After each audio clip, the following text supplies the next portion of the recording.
What is going on, everybody? It is your boy Baddog back with another New York Giants video. I just want to say thank you guys and girls so much for watching. I really do appreciate it. Do me a favor, hit that thumbs up button. It helps out the video more than you'll know. Subscribe to this channel if you're new to the channel. Make sure you ring the bell. I do a lot of Giants content on here, including videos like this, a lot of live streams. I do some live stream basketball, live stream baseball, live stream hangouts. So if you guys and girls will like, subscribe, ring the bell, and thank you so much for watching. I really do appreciate it. You know, I just realized I don't have my intro anymore. The old intro. Or the intro, rather, is on my old computer, so I don't have an intro right now. Well, we'll have to work on one, I guess. Maybe I'll have to plug that thing in and put it back on this computer. Anyway, I digress. Let's talk about Jason Garrett, right? I mean, everybody's talking about Jason Garrett. Giants fired Jason Garrett today.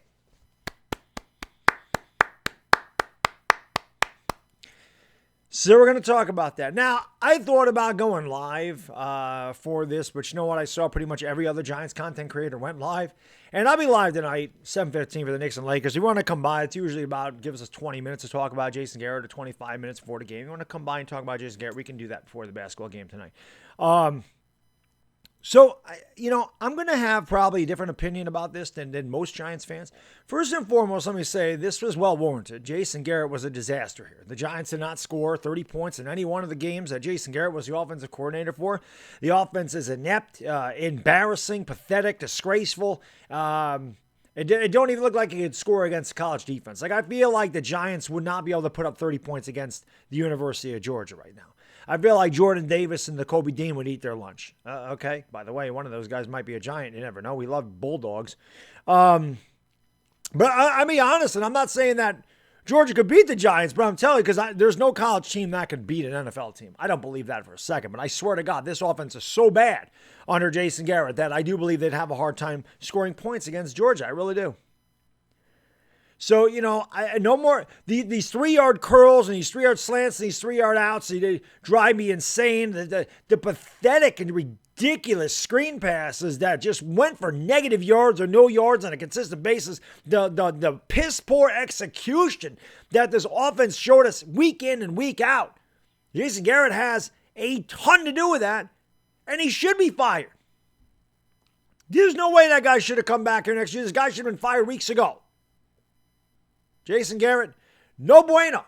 Makes Giants fans very happy. Cowboys fans also, even though it's a Giant, I'm sure they wanted him to stick around because we stink. But even Cowboys fans are like, my man Simon's texting me. He's like, thank God you guys got rid of Garrett. Great move. And a lot of Cowboys fans said that. Thank you. You guys are lucky, man. Washington fans, on my page saying, hey, that's a good move. Kind of wish you would have hung around, but it's a good move for you guys. And it is. However, there's a lot more wrong with the New York Giants than Jason Garrett. This is not solely Jason Garrett's fault, okay? Jason Garrett is just the first domino in many dominoes to fall for the rest of the season and the upcoming offseason. He's just the first one. What firing Jason Garrett does is give the New York Giants fans their pound of flesh. And we knew that when they did go after somebody, he was going to be the first one to go. Everybody knew that. He was going to be the first one to go. He was going to be the scapegoat. He is the pound of flesh to make Giants fans go, yes, finally, we fired the clapper. Yes. And now Freddie Kitchens in here. I'm going to tell you something, though, Giants fans. If you think that some miracle is going to happen where this team all of a sudden is going to score 30 or 40 points a week because Jason Garrett's gone, you're in for a rude awakening. This offense may be better, and if it is, obviously we'll know Jason Garrett is a problem. Okay, but listen. The Cleveland Browns in 2017 were 0-16. They got Baker Mayfield. Baker Mayfield in 2018 set a rookie passing touchdown record with 27. And if I'm not mistaken, it was Hugh Jackson, and I think Greg Williams finished the year. They won 7 games. They were 7-8-1 after going 0-16. They were the sexy pick in 2019 to be the AFC Sweethearts. Freddie Kitchens was the head coach of that team. Baker Mayfield had an absolutely terrible season. Cleveland was 6-10. He got fired. And then Stefanski comes in there. Baker Mayfield last year, 26 touchdowns, 8 interceptions. Okay, so, all right, sorry about that. I had to take that call. So Baker Mayfield, 26 touchdowns, 8 interceptions. And Cleveland wins 11 games after Kitchens is gone. Freddie Kitchens actually did call plays one game for the New York Giants last season because Jason Garrett was on the COVID list. And Freddie Kitchens called the offensive plays for the Giants against the Cleveland Browns, ironically enough. And The Giants, with Freddie Kitchens' great mind and execution, scored 6 points. At the end of the day, the players have to execute. The quarterback needs to do more than one look and a throw, okay? The offensive line needs a block. Saquon Barkley needs to stay healthy, and I don't even know what Saquon Barkley is anymore. These receivers need to get open. They need to make people miss. They need to catch the ball. It's not Jason Garrett's fault that Daniel Jones ran to the right side of the field and threw the ball back across his body to a wide open nose tackle. I don't even remember the guy's name. I'm sorry for forgetting his name, but it's the only interception he's had in his 12-year career. He'll never have another interception. You couldn't have had an easier interception. Daniel Jones, one read, rolling to the right. And Peyton Manning even said it on the Manning cast. When you're rolling right and you just continue to look that way, the defenders are going to pick up on it. Devin White tipped the ball up in the air, was intercepted. Daniel Jones has 49 turnovers in 37 games. Well, that's not Jason Garrett's fault either. Jason Garrett's not throwing the ball. Jason Garrett's not fumbling the ball. It's not Jason Garrett's job to climb the pocket. It's not Jason Garrett's fault that Daniel Jones can't process the play fast enough to succeed, or that he doesn't know how to climb the pocket or escape pressure or throw on the run or go through his progressions and try to find his third read at times. That isn't Garrett's fault. Kitchens is not going to make that better. Kitchens is not going to make the offensive line better. Kitchens is not going to make the head coach better.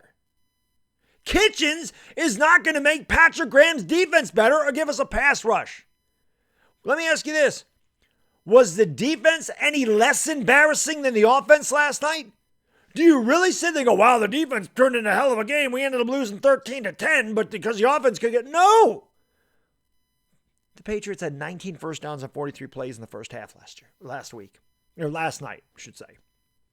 19 first downs in the first half on 43 plays. We had 15 first downs in the entire game. Jason Garrett is a lot of the reason to blame here, but he is certainly not the only reason. And there is no way anybody could possibly think that when he leaves, all of a sudden the Giants are going to find it. And Daniel Jones is all of a sudden going to go through his progressions and be able to climb the pocket and do all the little things that quarterbacks do. And you know what? Daniel Jones had over 3 seconds on average to throw the ball last night. So let's not talk about, oh, he's getting killed. He was getting killed at the end of the game because the Buccaneers knew that he didn't have to run. They knew he didn't have to run. Or they knew that they weren't going to run. They knew he was going to pass, so they could just pin their ears back and go after him. So, of course, at that point, you're going to get some pressure on him. When you become one-dimensional, it's easy. And I read an article today, and it made a lot of sense. This is how little the Buccaneers thought about the Giants, okay?